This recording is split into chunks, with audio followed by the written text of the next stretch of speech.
Meus irmãos, graça e a paz de nosso Senhor Jesus Cristo, amém? Quero convidar a amada igreja que está de pé para lermos a palavra de Deus. Livro dos Atos dos Apóstolos, meus irmãos. Livro dos Atos dos Apóstolos, capítulo de número 18, a partir do versículo de número 24.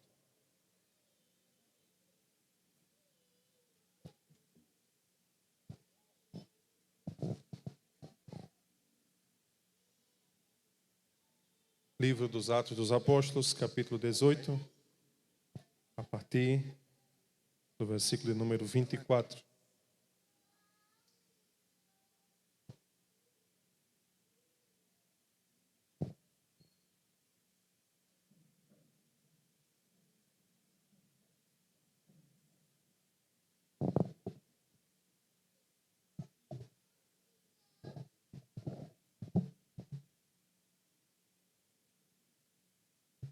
Os irmãos encontraram, digam amém.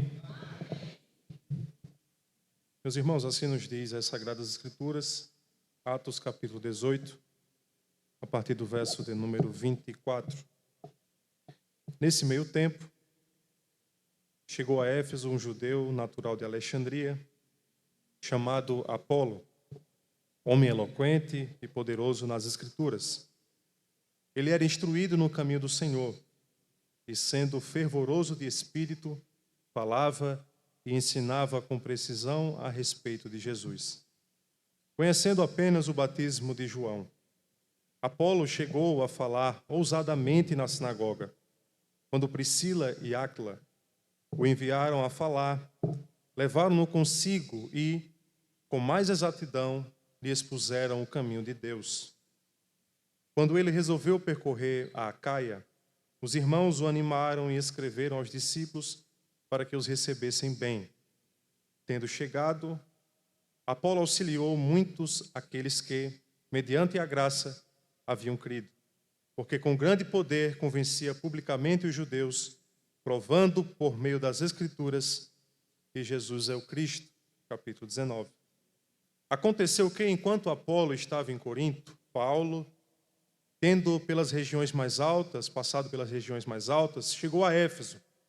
Encontrando ali alguns discípulos, perguntou-lhes: vocês receberam o Espírito Santo quando creram? Ao que eles responderam: pelo contrário, nem mesmo ouvimos que existe o Espírito Santo. Paulo perguntou: então que batismo vocês receberam? Eles responderam: o batismo de João. Paulo explicou: João realizou o batismo de arrependimento, dizendo ao povo que cresce naquele que viria depois dele, a saber, em Jesus. Eles, tendo ouvido isto, foram batizados no nome do Senhor Jesus. E quando Paulo lhes impôs as mãos, o Espírito Santo veio sobre eles, e tendo falado em línguas, como profetizaram, eram ao todo uns 12 homens. Durante 3 meses, Paulo frequentou a sinagoga, onde falava ousadamente, discutindo e persuadindo a respeito do reino de Deus. Mas, como alguns deles se mostraram teimosos e descrentes, falando mal do caminho diante da multidão, Paulo se afastou deles e, levando consigo os discípulos, passou a falar diariamente na escola de Tirano. Paulo fez isso durante 2 anos, de modo que todos os habitantes da província da Ásia ouviram a palavra do Senhor, tanto judeus como os gregos. Verso 11, meus irmãos. Deus, pelas mãos de Paulo, fazia milagres extraordinários, ao ponto de levarem aos enfermos lenços e aventais do seu uso pessoal, diante dos quais as enfermidades fugiam das suas vítimas, e os espíritos malignos se retiravam. E alguns judeus, exorcistas ambulantes, tentaram invocar o nome do Senhor Jesus sobre pessoas possuídas de espíritos malignos, dizendo: ordeno que saia pelo poder de Jesus a quem Paulo prega. Os que faziam isto eram 7 filhos de judeus chamados Seva, sumo sacerdote. Mas o espírito maligno lhes respondeu: conheço Jesus e sei quem é Paulo, mas vocês, quem são?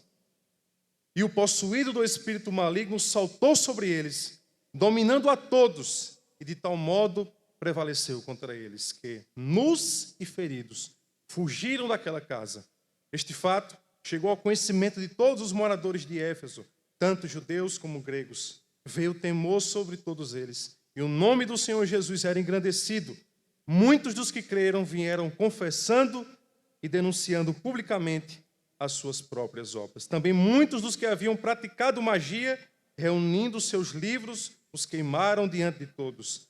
Calculado o valor dos livros, verificaram que chegava a 50.000 denários. Assim, a palavra do Senhor crescia e prevalecia poderosamente. Amém, meus irmãos? Você que acompanhou esta leitura comigo, ore também ao Senhor, agradecendo por ela e rogando para que o Senhor nos ajude na exposição da sua palavra e fale ao coração da sua querida igreja. Amém? Senhor Deus, eterno e bom Pai, nós te damos graças por esta noite, estarmos, ó Deus, aqui reunidos na tua casa, como povo teu, lavados, remidos no teu santo sangue, como filhos adotados por ti, mediante o sacrifício da cruz de Cristo no Calvário. Meu Deus, eu te peço nesse instante, eu que serei, ó Deus, o pregador de tua palavra, segundo a tua providência, que o Senhor fale à sua igreja, que eu diminua, que o Senhor cresça, que o Espírito Santo, que é o ensinador por excelência, dê clareza aos nossos entendimentos, para que possamos compreender a tua palavra. Nós te damos graças, Senhor, por tudo, em nome de Jesus. Amém. Meus irmãos, por gentileza, podeis sentar. Meus irmãos, está diante de nós um texto, no livro dos Atos dos Apóstolos, que, para mim, particularmente, é um dos livros mais fascinantes da Bíblia Sagrada. É onde nós observamos o ministério de Cristo, agora por meio dos seus enviados, ministério apostólico, discípulos, pregação do Evangelho.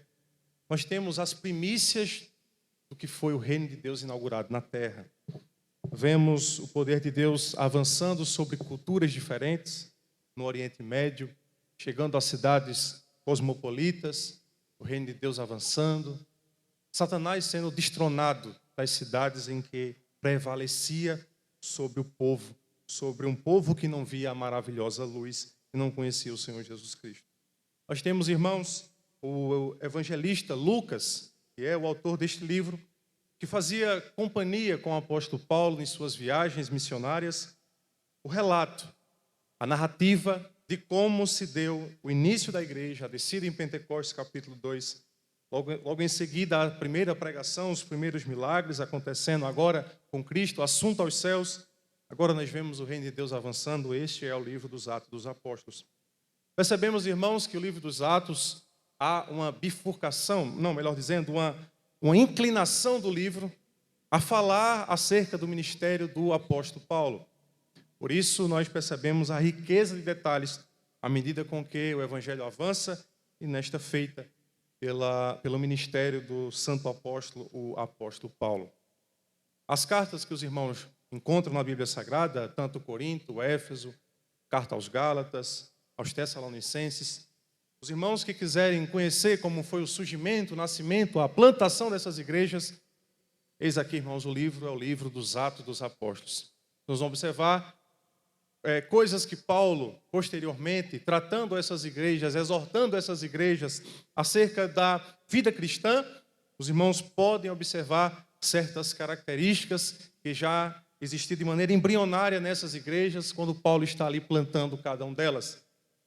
O pastor falou, pregou no domingo passado sobre a igreja de Éfeso, deu um panorama de como essa igreja surgiu, e falava-nos lá no Apocalipse acerca do primeiro amor que havia arrefecido, cessado naquela igreja.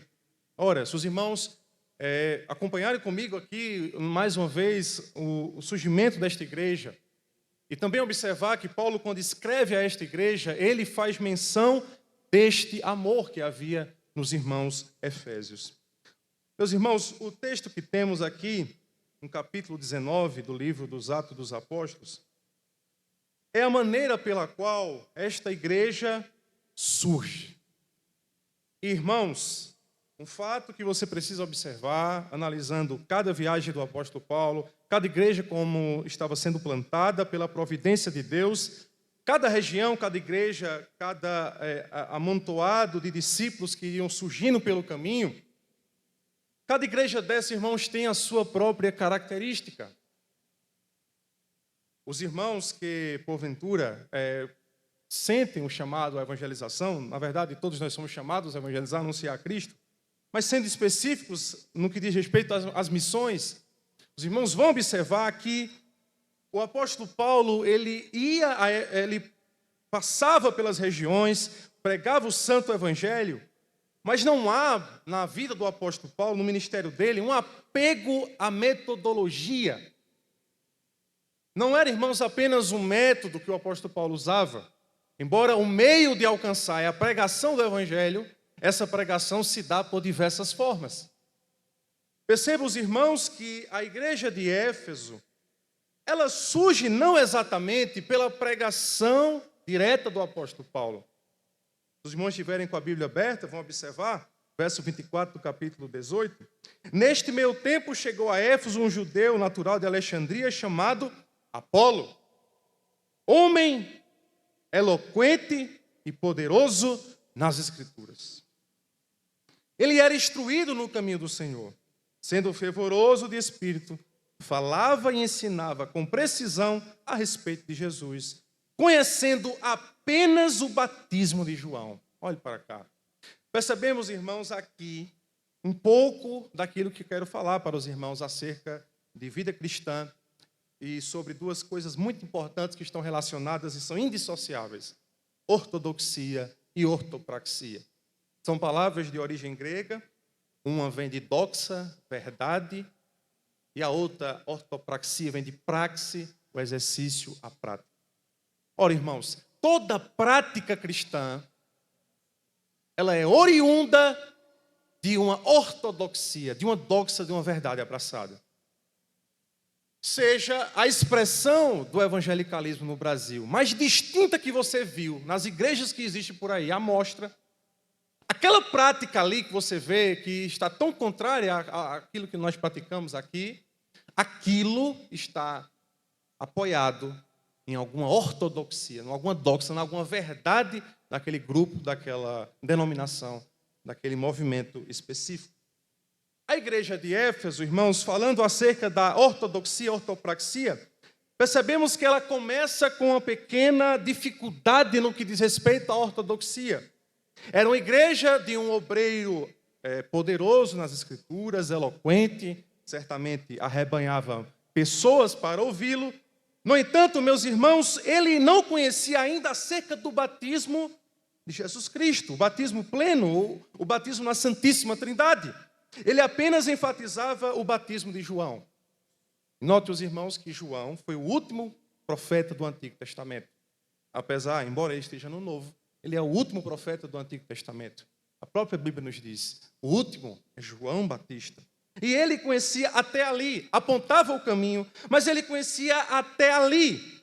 E percebam, os irmãos, que a prática desta igreja, ela começa a ficar submissa, ou ela é um reflexo da doutrina que Apolo está ensinando a esta igreja.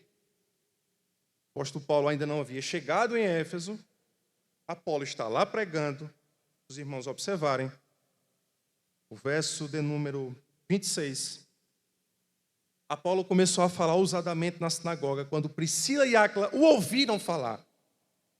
Levaram-no consigo e com mais exatidão lhe expuseram o caminho de Deus. Irmãos, com mais exatidão. Toda boa intenção que nós temos no reino de Deus de ensinar, todo desejo que nós temos de falar acerca deste caminho, veja aqui os irmãos que precisa de sua precisão. Nós não podemos, irmãos, estar, como o apóstolo Paulo fala, veja, até os próprios Efésios, sendo levado por ventos de doutrina. Veja aqui a preocupação de Áquila e Priscila para mostrar para Apolo com mais exatidão. Verso 27. Quando ele percorreu a Acaia, os irmãos o animaram e escreveram aos discípulos para que o recebessem bem. Tendo chegado, Apolo auxiliou muitos aqueles que, mediante a graça, haviam crido, porque com grande poder convencia publicamente os judeus, provando por meio das Escrituras que Jesus era o Cristo. Os irmãos estão comigo? Digam amém. Capítulo 19, verso 1. Aconteceu que enquanto Apolo estava em Corinto, agora lembra Paulo escrevendo aos Coríntios, Apolo Eu plantei, Apolo regou. Agora Apolo vai apoiar o trabalho em Corinto, pregando o evangelho, mas este evangelho, num alicerce que é Cristo, é uma igreja que foi, na teoria, melhor edificada pelo apóstolo Paulo, embora os irmãos ainda não tivessem aplicado o ensino plenamente do apóstolo Paulo. Mas Apolo vai regar lá, e Paulo chega em Éfeso. Tendo passado pelas regiões mais altas, chegou a Éfeso. Encontrando ali alguns discípulos, perguntou-lhes: vocês receberam o Espírito quando creram? Ao que eles responderam: pelo contrário, nem mesmo ouvimos que existe o Espírito Santo. Irmãos, crente sem o Espírito Santo não é crente. É um discípulo de João, o Batista. Ele crê no batismo do arrependimento, mas a vida cristã, a plenitude, a exatidão da doutrina é Pai, Filho e Espírito Santo. E estes irmãos, é curioso, irmãos, o apóstolo, veja como o apóstolo é em obra missionária. Ele quer averiguar o que esse povo crê. Qual é a crença? Em que eles estão alicerçados? Verso 3. Paulo perguntou: então que batismo vocês receberam? Eles responderam: de João. Paulo explicou: João realizou o batismo de arrependimento, dizendo ao povo que cresce naquele que viria depois dele, a saber, em Jesus. Eles, tendo ouvido isto, foram batizados no nome do Senhor Jesus. E quando Paulo lhes impôs as mãos, o Espírito Santo veio sobre eles, e tanto falava em línguas como profetizava. Eram todos uns 12 homens. Verso 8, irmãos. Durante 3 meses, Paulo frequentou a sinagoga. Só um detalhe. Uma estratégia bastante eficaz em outras cidades: persuadir os judeus na sinagoga.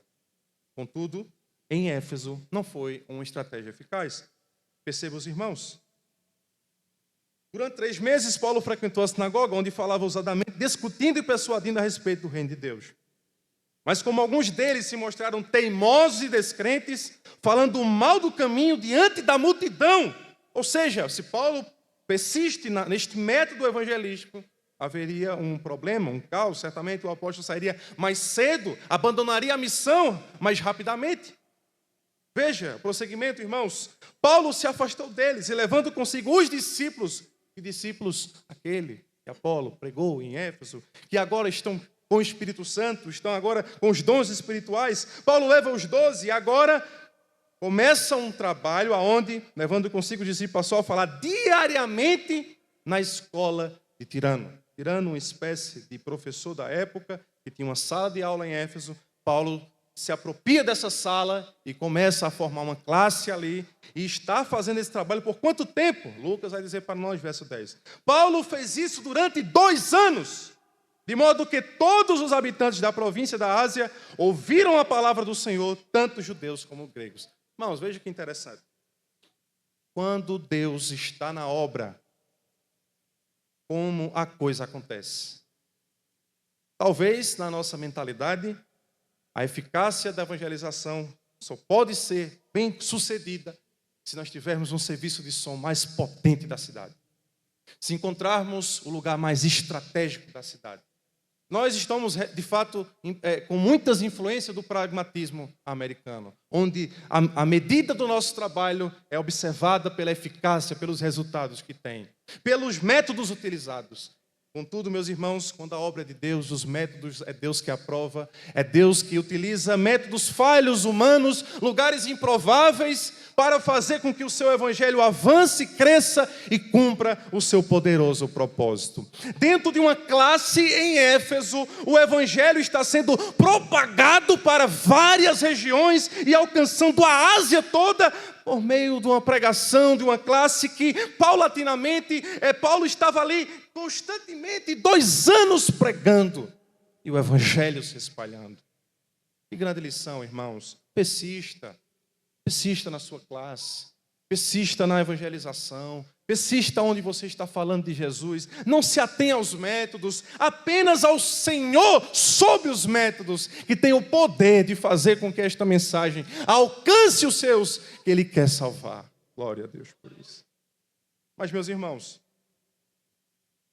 Deixa eu colocar um pouco de água.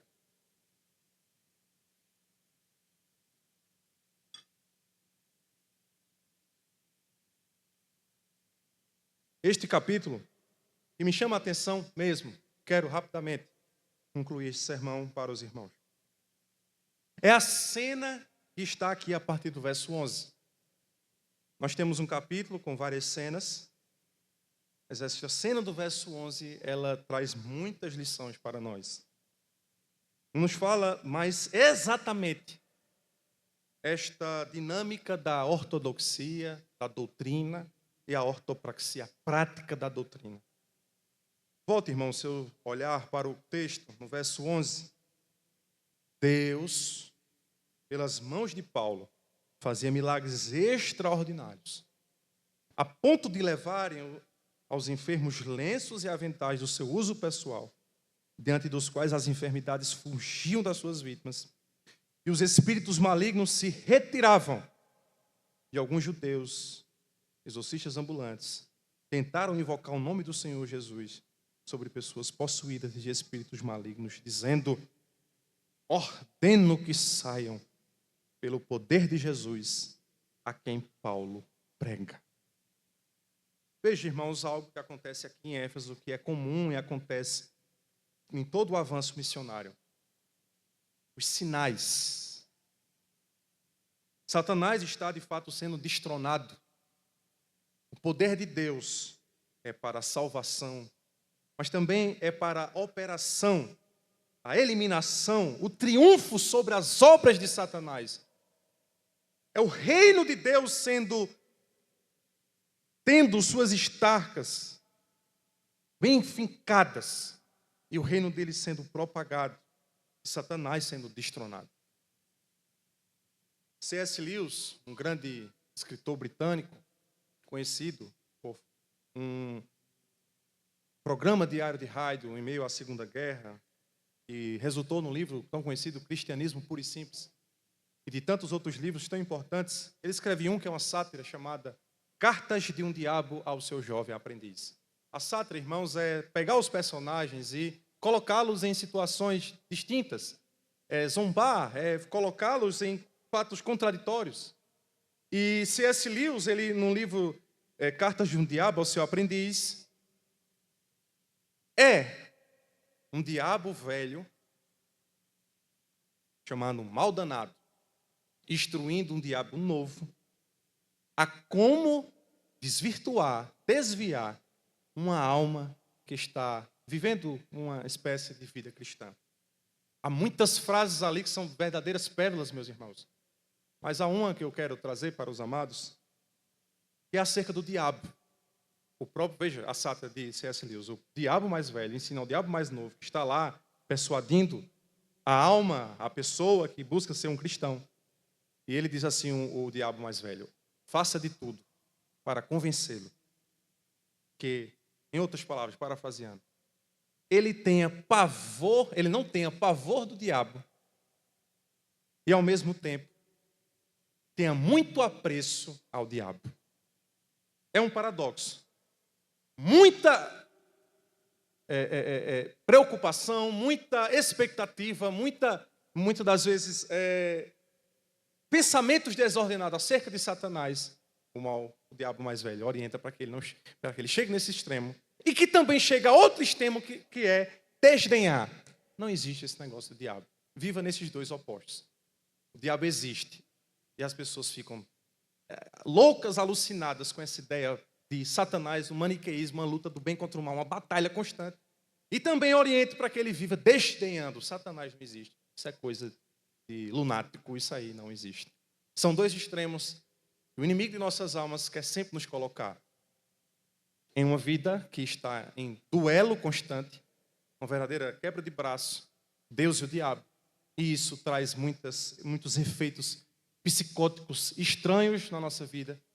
Porém, também desdenhar de Satanás, de que ele não existe, é um outro extremo. E Satanás vive sempre querendo deixar a gente em nenhum desses extremos. Ou lá, de braço dado, ou quebrando o braço, esbofeteando, brigando, ou não existe. Veja como a expertise com que C.S. Lewis coloca esta verdade, o diabo mais velho ensinando o diabo mais novo a como persuadir aquela alma. O que quer dizer com isso, meus irmãos? É porque nesse texto aqui, entra em cena as palavras do próprio diabo.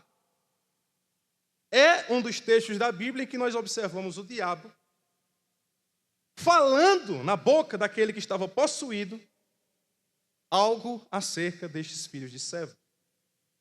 Irmãos, rapidamente, é sobre isso, sobre esta cena que eu quero falar. As características e a ameaça do ministério dos filhos de Seva para a igreja dos nossos dias. As características e as ameaças que esse ministério... Que ministério, irmão Aldenis? Os filhos de Seva, 7 jovens, filhos de um sumo sacerdote, que vão para uma obra missionária fantasiosa, em nome de um Jesus que eles não conhecem, expulsar um demônio que prevalece sobre eles. Existe aí verdades que nós precisamos nos atentar. A primeira delas, meus irmãos, sobre a ortodoxia. A ortodoxia é o ensino correto, é a doutrina reta, é aquilo que é ensinado em conformidade com as Escrituras, é o alicerce da nossa fé. Percebam, os irmãos, Apolo planta a igreja de Éfeso com ensinamento ainda não pleno, apenas sobre o batismo de João. Paulo prega o verdadeiro evangelho, complementa, rega, e a igreja ganha novos contornos. Ela está agora plena do Espírito Santo. Ela agora está vivendo uma nova fase. Mas havia em Éfeso um espírito de magia, irmãos. Havia em Éfeso uma espécie de misturar os elementos. Eu sou crente, mas não tem problema isso aqui. É como trazendo para os nossos dias, eu sou crente, mas eu coloco uma pulseira de Padre Cícero, né? Seria uma dualidade desta natureza. Eu sou crente, mas eu pago promessa tal. A igreja de Éfeso, e nós vamos observar no texto, ela tinha essas características. Então percebam, os irmãos, que jovens pensam que apenas por sair e falar no nome de Jesus há um espírito maligno, e observando, né, de longe os efeitos do apostolado do apóstolo Paulo, que está ali expulsando demônios, cura, aquela verdadeira apoteose de Deus acontecendo em Éfeso. Aí esses jovens pensam assim, é simples. Paulo fala no nome de Jesus, as coisas acontecem. Paulo está curando no nome de Jesus, as coisas acontecem. O que é que eu vou fazer? Qual é a lógica? Eu vou sair também. Estou aqui, irmãos, fazendo uma analogia, parafraseando o texto. Eles pensam assim, então nós podemos ir também deste nome, usando este ministério, colocando sobre nós essa roupagem, e vamos também ter um ministério bem sucedido. Pensaram mais ou menos bem. Só que a vida cristã, irmãos, não é abraçar elementos sem antes ter um entendimento sobre estes elementos. Se a igreja de Éfeso não conhece o poder do Espírito Santo, a mensagem correta, precisa, acerca das doutrinas de Deus, estava fadada a não desfrutar plenamente do que Deus tinha reservado para ela. Contudo, meus irmãos, também nós não podemos estar em numa espécie de bebida misturada. Nós não podemos estar comendo de uma comida misturada. Paulo está orientando desde o início, perguntando em quem vocês creram, qual o batismo que vocês creram. E agora está, irmãos, o Espírito está promovendo uma cena, um momento em Éfeso, que vai gerar algo muito benéfico para esta igreja. Estes homens vão lá, e a prática desta doutrina que eles não tinham errada, acabam gerando uma grande vergonha. Irmãos, o texto, ele tem o seu toque de humor. Por quê? Porque o diabo dá uma surra nestes 7 jovens. Eles saem da cidade de Éfeso nu, envergonhados, e vão embora.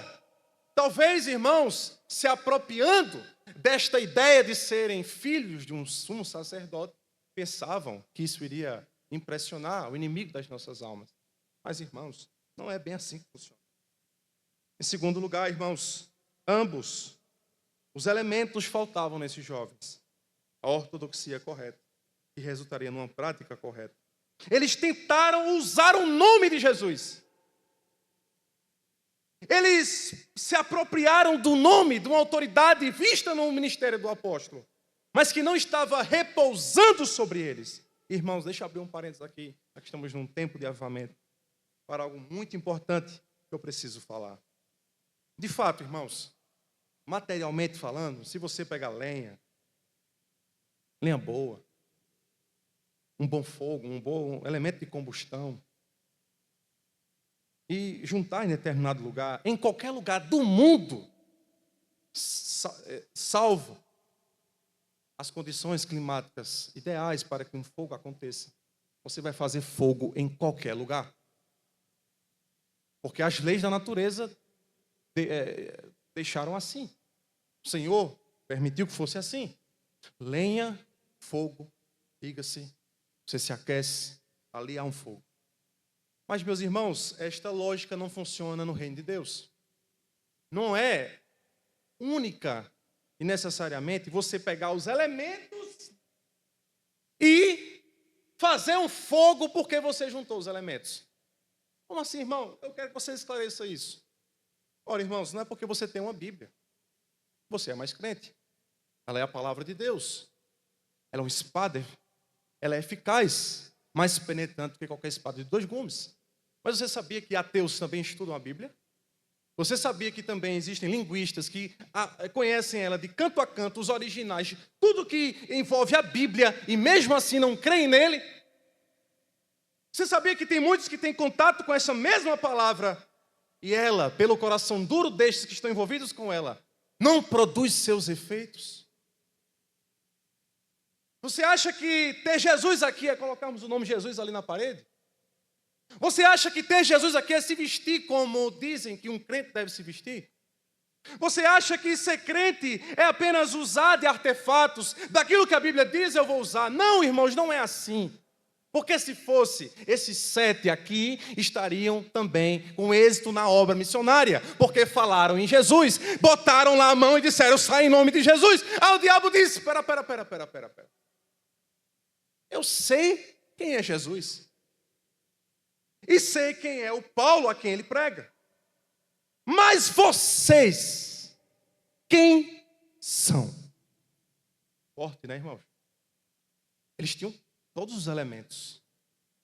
E se estamos falando, irmãos, de avivamento, de um tempo de busca ao Senhor, os meios Deus já dispensou para nós.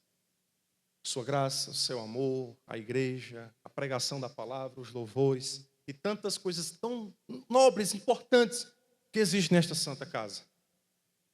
Mas, irmão, se você não tiver um relacionamento pessoal, íntimo com esses elementos, não vai fazer efeito nenhum na sua vida. Seremos do ministério dos filhos de servo.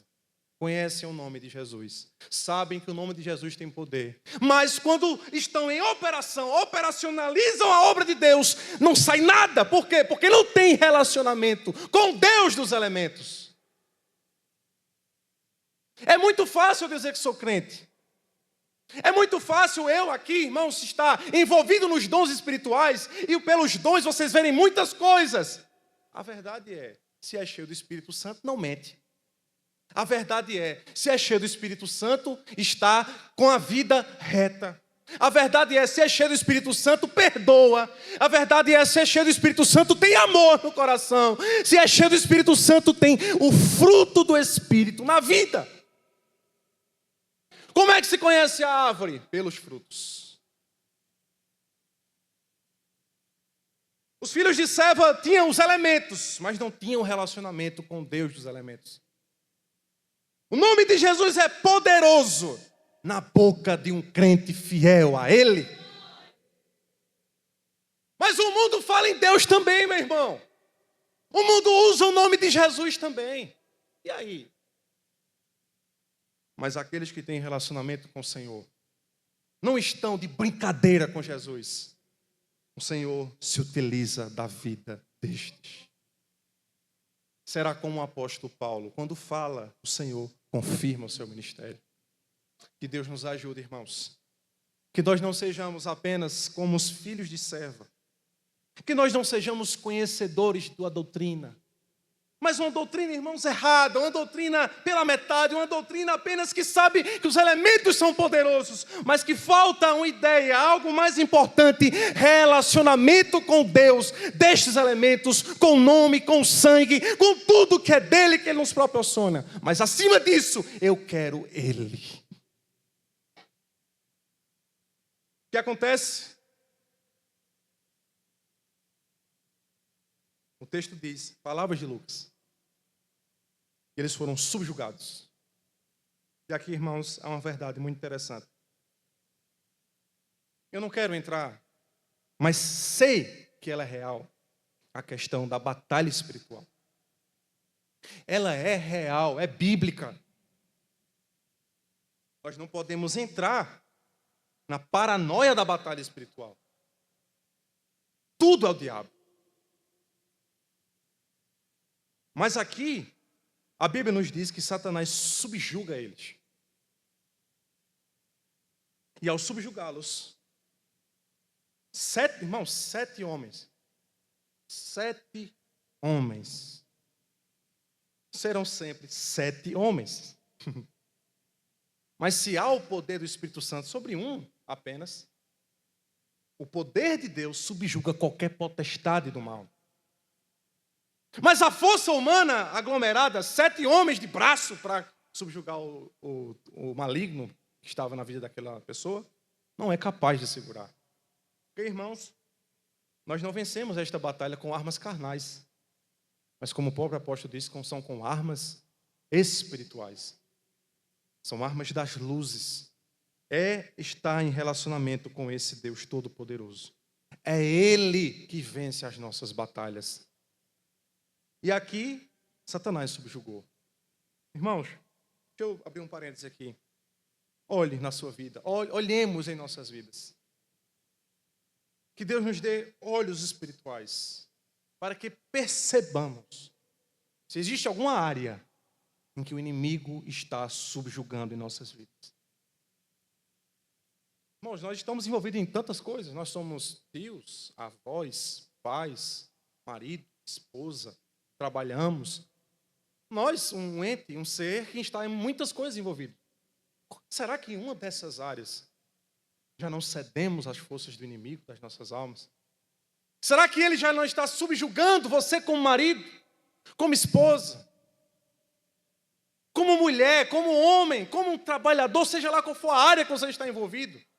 Esse texto nos diz que pessoas que apenas conhecem acerca do nome, mas não têm relacionamento com Deus deste nome, serão subjugados, serão abatidos. O inimigo vai prevalecer.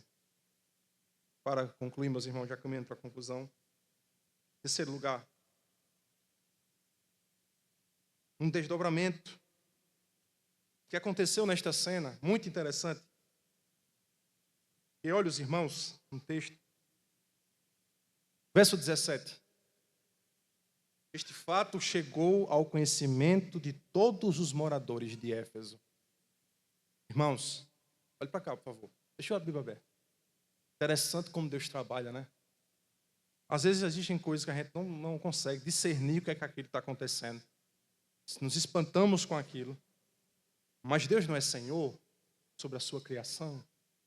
Ele não é o Deus da igreja. Aqui nesta ocasião, esta cena, esta coisa horripilante.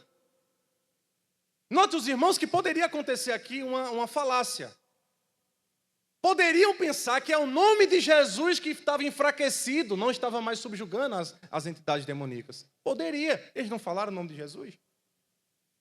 Mas Deus é tão grande, irmãos, que usou aquela situação para isso aqui. Ó. Esse fato chegou ao conhecimento de todos os moradores de Éfeso, tanto judeus como gregos. Veio o que, irmãos? De forma uníssona. A igreja do Senhor vai dizer, veio o que, irmãos? Temor. Eita coisa que está faltando nos nossos dias. Ter temor do Senhor. Parece que estamos vivendo numa época em que Deus não existe. Em que tudo é mera religiosidade. Em que os olhos do Senhor parece que já não estão mais como chamas de fogo, olhando cada um de nós. Estamos vivendo num tempo em que falta temor do Senhor. Parece que Deus não está mais ali, olhando, velando, cuidando. Mas aqui em Éfeso, o fato, a cena gera temor sobre todos eles. E acontece o que, irmãos, aí? O nome do Senhor Jesus era engrandecido. Deus usou a situação, o inimigo das nossas almas, sobrepujando estes 7. E viram, observaram, que não era apenas falar de Jesus, porque está em Éfeso acontecendo, na escola de Tirano, uma outra coisa. Um apóstolo cheio do poder de Deus, cheio de Deus, pregando este santo evangelho, os sinais acompanhando, e aí o povo fez aquela medição. Oxê, espera aí, existe um homem de Deus em Éfeso, é o apóstolo Paulo. Mas quem está sendo engrandecido é o apóstolo? Não. Olha o texto dizendo, quem está sendo engrandecido é o nome de Jesus. Porque Paulo tinha comunhão, tinha relacionamento, tinha seriedade com a obra de Deus. E veja o verso 18. Muitos dos que creram vieram confessando e denunciando publicamente as suas obras. Também, veja, agora preste atenção nisso. Muitos dos que haviam praticado magia, reunindo os seus livros, os queimaram diante de todos. Há uma outra tradução que vai deixar mais claro esse sentido aqui do texto. Que os que creram, antes mesmo de observarem essa cena, aqui neste verso 18, são os mesmos que estão vindo aqui agora, no verso 18, confessando, denunciando as suas obras e trazendo o rivinho de magia para ser queimado. Veja como ortodoxia e ortopraxia estão sempre unidas. Agora, eles entraram numa plenitude de um conhecimento de Deus tão grande que eles entenderam que não havia comunhão entre luz e trevas. E agora eles estão deixando e confessando os seus pecados, denunciando publicamente as suas obras. E também muitos dos que haviam praticado magia, reuniram os livros, queimaram diante de todos. E calculando o valor, verificaram que chegava a 50 mil denários. Um denário correspondia a um dia de um trabalhador. E agora, veja o quanto de livro o pessoal investia. Livro de magia, livro de coisa para fazer acontecer certas coisas. Irmãos, a diferença de magia e as coisas de Deus. A magia é uma ideia que nós temos de manipular as entidades. Nós não podemos ter um cristianismo de manipulação de Deus. Não, Ele é Senhor sobre a criação. Nós pedimos, sim, pedimos. Imploramos, dizemos, Senhor, eu quero, certo? Se Ele der, Ele é Deus. Se não der, continua sendo Deus. Se você quer isso e Ele não lhe der isso, é porque Ele é Deus, Ele é Senhor sobre nós. Agora, um cristianismo que é manipulação de Deus, aí é magia, irmãos. Venha e vai acontecer isso. Pegue e faça isso. Mude, dê tanto. Não. Isso aí não é o cristianismo que a Bíblia nos ensina. Deixa todos os livros de magia. E agora, invista dinheiro em comprar livros bons. Assim a palavra do Senhor crescia e prevalecia poderosamente.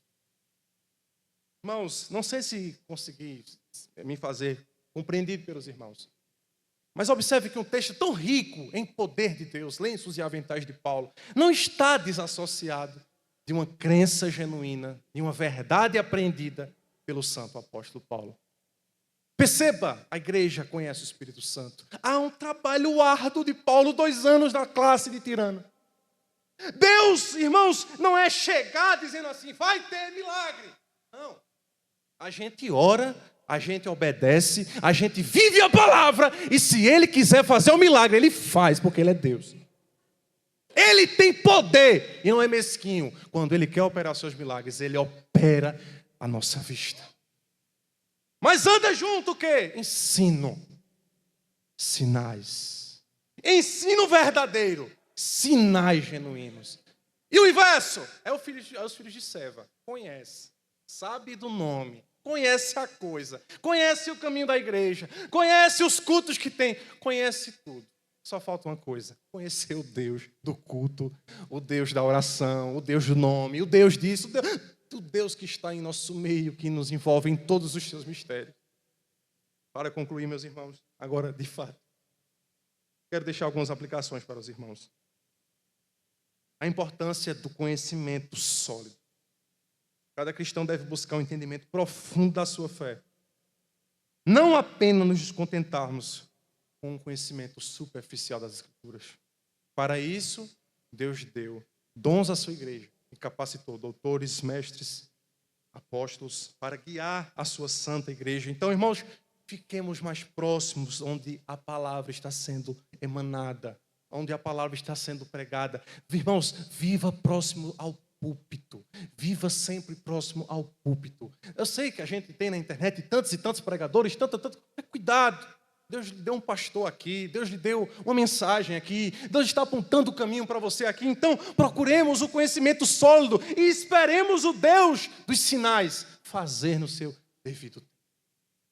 Segundo, irmãos, nós precisamos viver o que pregamos. Os filhos de Seva tinham o nome de Jesus na boca, mas na prática não tinham Jesus, coisíssima nenhuma. Eram apenas faladores de Jesus, conhecedores dos sinais, de tudo que estava acontecendo, mas não tinham um relacionamento com o Senhor. Terceiro, a dependência do poder de Deus. Note, os irmãos, que é Deus que faz a obra acontecer. Em Éfeso, Paulo muda a estratégia, mas não é o pragmatismo da estratégia da escola de Tirano, não é a gente abrir uma classe no meio da cidade que vai acontecer grande avivamento em Belo Jardim. É Deus quem nos dá o avivamento. É Deus quem nos dá a graça, o poder de estarmos na presença dEle, triunfantes, recebendo mais dEle. Nós precisamos depender desse poder de Deus. Nós já encontramos, nós sabemos, irmãos, onde estão as obras do mal, onde está imperando os bairros mais promíscuos dessa cidade. O que precisamos é estarmos debaixo da mão poderosa do Senhor, obedientes à sua palavra, conhecedores da verdadeira doutrina, para que Ele, ao seu tempo, nos envie e resgatemos das mãos de Satanás aqueles a quem Ele quer salvar. Por último, esse texto, irmãos, também nos fala acerca da hipocrisia. Tema delicado, sensível, causa até um climão. Mas é uma coisa que precisamos atentar. Nós não podemos ser o crente que só fala. Precisamos ser o crente que viva.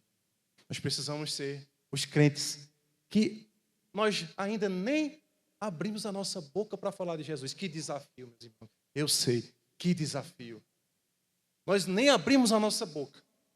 E o evangelho está sendo pregado pelas nossas ações. Oh, meu Deus, me dê essa graça, nos dê essa graça, Senhor.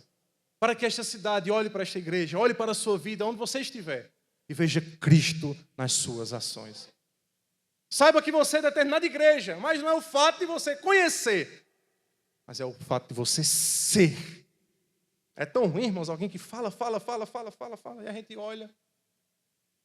Ah, que pena, né? Fala tão bem. E aí, irmãos, a espada, ela vem aqui, para o meu peito agora. Eu prego. Aí você está vivendo isso? Estamos vivendo isso? Esse é o desafio, irmãos. E é o Senhor que vai nos dar essa graça de conseguirmos honrarmos o nome dEle e sermos usados, tal como o apóstolo Paulo foi na cidade de Éfeso. Irmãos, eu não quero fazer parte desse ministério, viu? Não quero fazer parte do ministério dos filhos de Seva. Não. Quero fazer parte daqueles que conhecem, vivem e que o Senhor abençoa a obra das nossas mãos. Faz ela prosperar pelo seu santo e bendito poder. Amém, meus irmãos? Deus os abençoe, em nome de Jesus.